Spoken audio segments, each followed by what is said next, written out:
Hello বন্ধুরা, আমাদের তিন প্রজাপতি চ্যানেলে আপনাদের সবাইকে স্বাগত। গরমকালে আপনাদের বাগানে আলো করে থাকবে এই নয়নতারা। নয়নতারা দেশি ও ভ্যারাইটিস কোনো রকমের যত্ন লাগে না।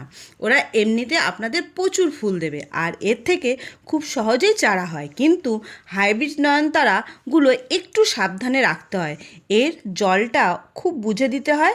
আমি আপনাদের হাইব্রিড নয়নতারার প্রতিস্থাপন দেখাবো। প্রথমে কিছুটা সবজি খোসা আর রোদে শুকিয়ে রেখেছিলাম, এগুলো টবের নিচে দিয়ে টবটা কিছুটা ভর্তি করে নেব।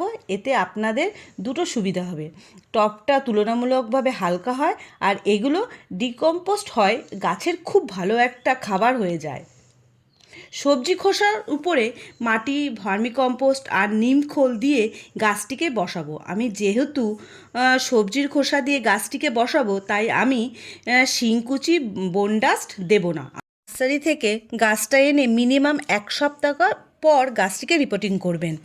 এখন ওর রুটটা অনেক ভালো হয়েছে, এতে গাছটার কোনো ক্ষতি হবে না। তারপর মাটি দিয়ে টবটাকে ভর্তি করে দেবেন ও গাছের যত ফুল থাকবে সেগুলো সব কেটে দিতে হবে। এখন ফুল নিলে গাছ ঝাঁকড়া হবে না। আপনারা আপনাদের নয়নতারাগুলো এইভাবে রিপোর্টিং করে ফেলুন। তাহলে আজ এই পর্যন্ত, তাহলে সবাই ভালো থাকবেন।